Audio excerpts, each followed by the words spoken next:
Hello guys, good morning. म चाहिँ अब पानी खाइसकेँ, अब चिया पकाउन लाग्छु। यो चाहिँ पढ्ने होइन, सुत्दा ठिक्क हो। भर्खर उठिगयो भिडियो देखेर। यो चाहिँ 2 मिनट भयो पानी बताएर दिँदा पनि सुत्दै। बाहिर चाहिँ एकदम मौसम राम्रो छ, पानी आएको छ, शीतल छ।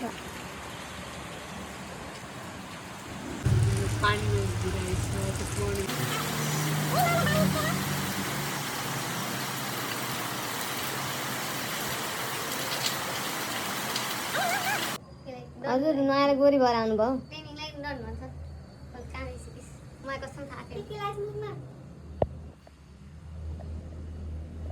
यो जाँदाखेरि के भनेको थिएँ गाइस, जाँदाखेरि म यस्तो काली छु, अब म भित्र जान्छु, आउँदाखेरि हेरौँली म यस्तो गोरी हुन्छु, तिमीहरूले चिन्नै सक्दैन भनेको थिएँ। हेलो गाइस, मैले चाहिँ यहाँ करेलो अचार बनाउनु थालेछु आज। यो करेलो भुटिसकेँ, तिल पिसेर यहाँ प्याज खुर्सानी काटेर यहाँ राखिसकेँ। अब चाहिँ यसलाई हेर्नुहोस्, अब लास्टमा कसले भन्दैछ यहाँ हेर्नुहोस् पहिला।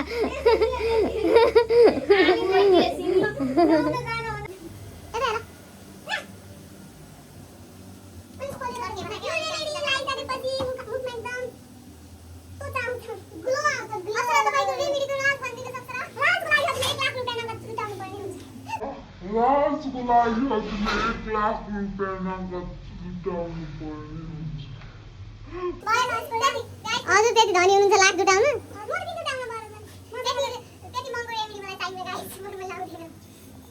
एक्टर रेमेडी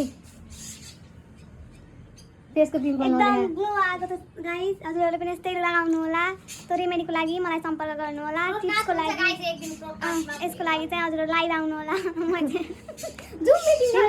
लाउनु मन छ भने लाउनु सधैँ छ गाइस। यिनीहरू चाहिँ रेमेडी लाएर भुस परेर सुतिरहन् दिउँसो।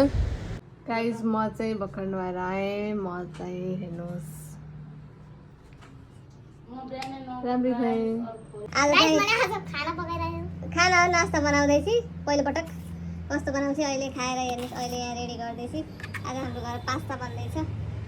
Let's see. कुकमेन म के भन्छौ? मैले बनाएको कस्तो छ? मिठो छ। पहिलोचोटि खाएँ, फेरि पनि बनाएँ। हेलो गाइस, यिनीहरूले के भन्छ, मेरो घरको चाहिँ मेरो घरकाले के भन्छ, यसले यति पनि काम गर्दिनँ भन्छ मलाई होइन। बिहान साँझ म काम गरेको हजुरलाई देखाइदिन्छु। पानी मागेर पानी आउँछ, पानी म दिँदैछु गाइस। कामै गर्दैन भन्छ ल पानी। होइन गाइस, अर्को पनि गरेको थिएँ मैले, भाडा मागेर मैले ल्याएको थिएँ। ल त्यति भए पनि गरेँ, पानी पनि दिएँ गाइस। कस्तो लाग्यो हजुरलाई मैले? मैले पेनमा चाहिँ हेरिदिन्छु। मैं कस्तो बनाउँथेँ? मैले बनाएको पनि त्यही हो। मैले बनाएको मेक्रोनीले खाने त हेरिदिन्छु। मैले बनाएको यस्तो मिठो स्पाइसी बनाउनु खाइदिनु थिएँ। मलाई चाख्ने अहिले यसले भन्छ हेरिदिन्छु। अर्को आउँदै खाने ब्लग भाइरल भयो भने पैसा आयो नि 10 रुपियाँ दिन्छु।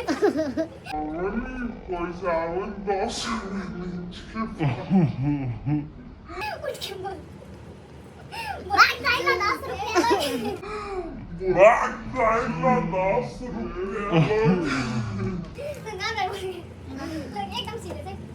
एउटा होटलमा इन्टरभ्यू दिनुहुन्छ होइन, अनि इन्टरभ्यूवालाले सोधे तपाईँ तपाईँमा के खासियत छ कि तपाईँ हामीलाई राखौँ भने तपाईँ के दिन्थ्यो त्यसको आन्सर? म ज्ञानी छु। अरू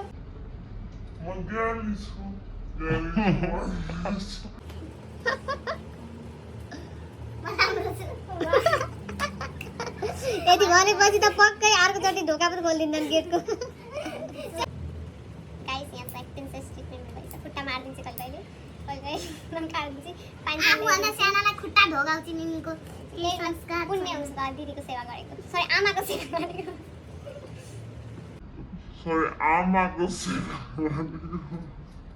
गाइस आजको ब्लग चाहिँ